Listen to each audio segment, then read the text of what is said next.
Magkano naman yung pusta? Depende, mayroong 5 piso, may 10 piso, pero ang bintahan ko nito, Oh. 500 bawat isa. Ah, sobrang mahal naman. Ay, pag nanalo ka naman, pero mo, pusta mo 5 piso. Grabe naman mahal yan.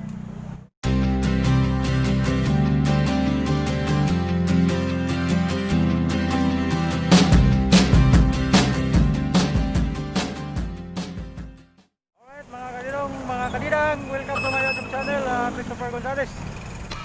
Babahagi ko lang sa inyo ang kwento ng aking buhay, mga manoy, mga manay, dahil ako ay isang tricycle driver.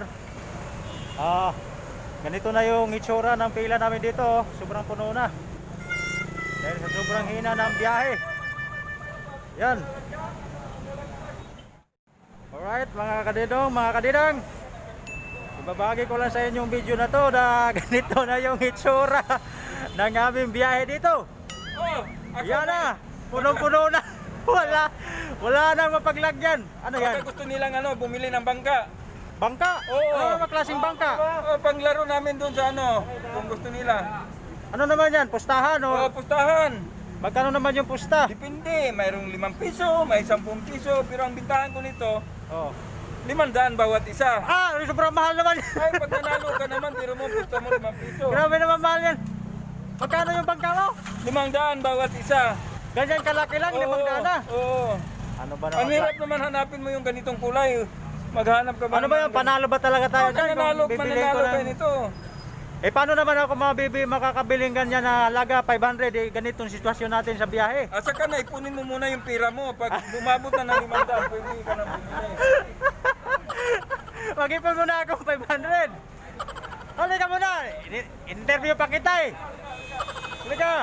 Si Kuya, malala nyo mga dodong yan. Ito yung galing sa Oh. China, kaibigan ko to. Galing Hoy, China hoy. to. Ano masasabi mo? Chinese ka pala. Huwag ka nang umalis. ano masasabi mo? Muna ka Ano masasabi mo sa biyahe natin? Sitwasyon Okay natin. lang. Okay para. Kumakain pa naman tayo sa araw-araw. Ilang beses? Ilang beses? Anong masasabi mo nito ang binibidman dansang siya? Sandali! Interview ko kayo eh. Kuya Duda. Sandali. Hey. Ha? Wala na, lumayas na yung interview ko. Lumayas na yung interview ko dito. Ang birang buhay. Oh! Oh. Ano ba ang Ano? talaga dito?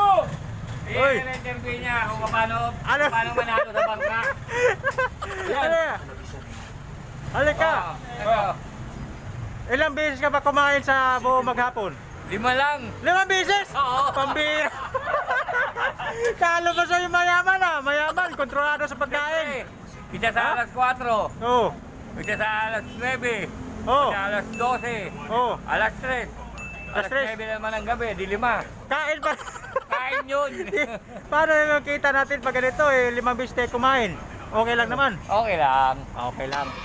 Alright mga... Oh. Alright mga kadodo, mga kadidang. Si Maimbi. Ayan o. Kasamahan ko si driver. Hello. Hi may Nubal. Shout out pala sa mga Nubal family. Mga group pa po. Okay. Malayo. Malayo ba? Malayo. Madilim. Iwalagan mo. Makikita.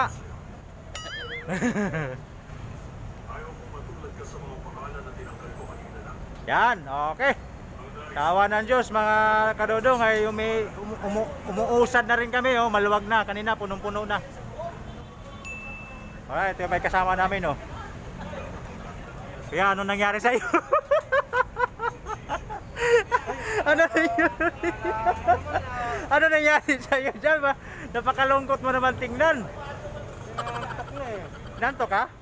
Hindi. Ah. Di halata, nakatakip yung mata eh. Yung madilim ah. Madilim. Oh, madilim. Alright. Yan mga amigo. Mga kadodong, yan ang kwento ng aking buhay. Yan ang sitwasyon namin ngayon. Medyo buti na lang, medyo lumuwalag-luwag na ng konti oh. Oh, may bakante na rito. Pila na kayo? Pila. Oh. Yan, kung maalala nyo mga kadodong, dito ako bumili ng pagkain nung may tinulungan ako. Panangalian. Yan, panangalian ng isang kasawa namin. Yan. Alright.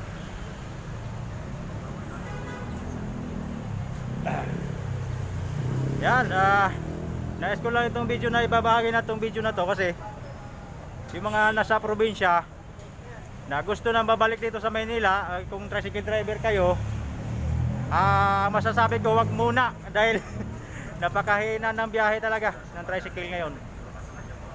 Yan, makikita nyo yung pila namin dito, grabe, sobrang dami talaga. Kaya yung motor ko, abanti ko muna. Up.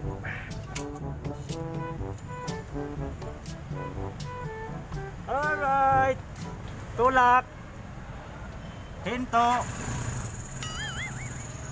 Alright mga kadodong, yan na masasabi ko, yung mga nasa probinsya, dyan na lang muna kayo. Wag kung mga nagtatasigil din kayo dito sa Manila, ang masasabi ko lang ay wag na muna kayong babalik dahil lalong lalo na kung nakiki-boundary lang kayo.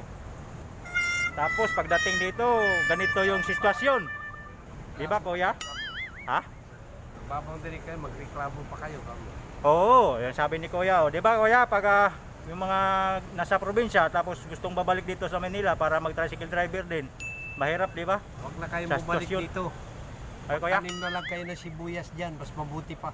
sibuyas. Oo, Ay, kung makalaga ng baboy kuya. mas magaling pa. Maganda no, mga manok, baboy, ganun. Magtanim ng palay, ganun, Oo, no? Pati baboy. O, yun. Ay, huwag muna kayo ng baboy pala dahil may isip. Isip, ano ba yung sakit na baboy? Sakit sa baboy yan. Okay. Hi sa'yo kuya. Na kung ma-interview yung maalala yung dati kong vlog na si kuya rin. Sama ng tricycle driver. Alalahanin nyo lagi ang pandemya, lagi nandiyan ang kabandag niya. Kaya mag-ingat kayo. Huwag ingat talaga. Oh, yan sabi ni kuya. Oh. Okay, mga dodong, mga dodidang. Yan. Salamat kuya Okay lang, sa salamat konting din. interview. Alright, yun lang ang masasabi ko talaga na yun, narinig niyo naman yung sinabi ni kuya kanina na kung gusto niyo bumalik dito tapos mag-tricycle din, ay wag na lang muna sa pagkakataong ito dahil napakahina talaga ng biyahe mga manoy. Mga kadodong, mahina talaga. Hi William! Kumusta ang biyahe natin? Ha? Pagkano? Iba yung kausap. Iba yung kausap ni William. Okay, mga kadodong. Yan, napakahaba talaga ng pila. Yan.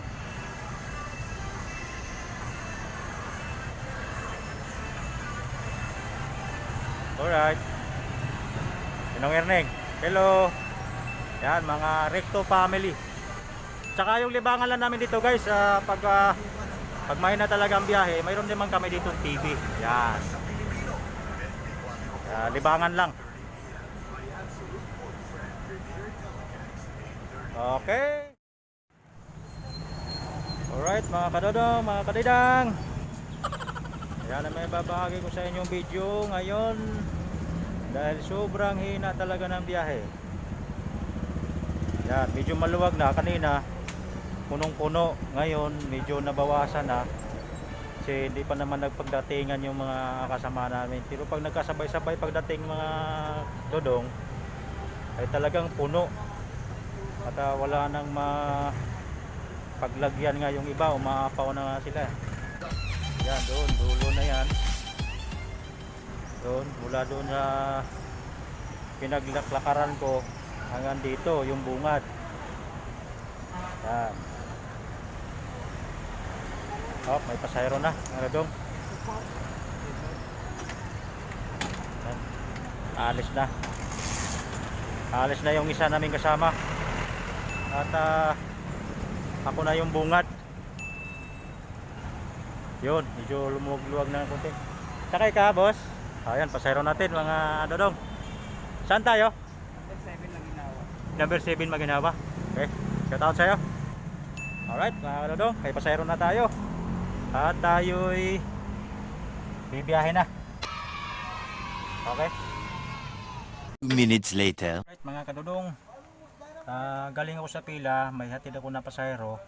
Paghatid ko doon sa Maginhawa number 7, dumiretso na ako dito sa may matulungin dahil kain muna ako, gutom na talaga mga kadodong eh.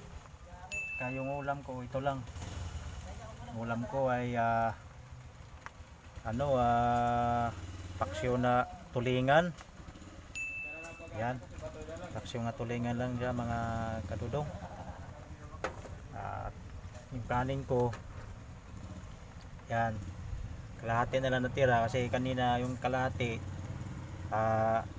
inalmusal ko.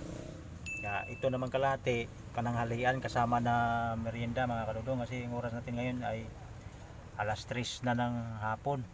Pinagsama ko na yung merienda at saka tanghalian. Yun, at okay na to, basta importante lang na may lagay sa tiyan, makakain kaysa sa wala. Lagi ako nagbabawon kasi talaga mga kadudong, dahil napakahina talaga ng biyahe. Kaya purpose dyan para makatipid talaga, magbabaon na lang talaga mga kadudong. Yan, paksiw na tulingan yung ulam ko mga kadudong. Okay, at hanggang dito na lang ang aking video mga kadudong. Alright mga kadudong, tapos na ako kumain at di ko na lang binidyo kasi wala naman akong yung lagayan sa cellphone. Kaya hindi na lang ako nag-video habang kumakain dahil mahirap na. At minamabuti ko na lang din na tapusin na lang yung kain ko bago ako mag-video. At yung video yung ginawa ko ngayon mga kadudong ay para sa mga nagnanais na mga tricycle driver na gustong bumalik dito sa Maynila para mamasada muli. Maiabot ko lang sa inyo na payo na kung gusto niyo bumalik dito, pwede naman, pero wag muna sa ngayong panahon ito dahil mahirap talaga ang biyahe dito. Napakatumal ng biyahe, lalo na kung nagba-boundary lang. Siyempre boundary muna, tapos habulin mo pa yung gas at bago pa yung sa iyo, no? Kaya sa hina ng biyahe, hindi talaga pwede na kung maaari, wag mo nang balik dito sa Maynila para magbiyahe ng tricycle dahil mahina talaga ang biyahe sa tricycle ngayon. Ako nga nahihirapan ako buti hindi naman ako nag-boundary kasi sarili ko naman tong tricycle, kahit paano pang survive lang talaga siya mga kadudong. At yung kinain ko kanina, yung kanin ko, naubos ko yung kanin, yan, wala nang laman. At pero yung ulam ko mayroon pang natira, yan. Hindi naman ako matakaw sa ulam mga kadudong basta may panglasa lang, pwede na. Alright mga kadudong, yun na muna ang may babahagi ko sa inyo na video. At kung nagustuhan nyo yung video na to, paki-like na lang at paki-share at pa-subscribe na rin sa aking channel mga kadudong. At huwag kalimutan yung notification bell para lagi kayong updated sa may upload ko pang videos. Huwag nyo kalimutan pindutin. Alright mga kadudong, andito na lang ang aking video. See you next vlog. Bye bye.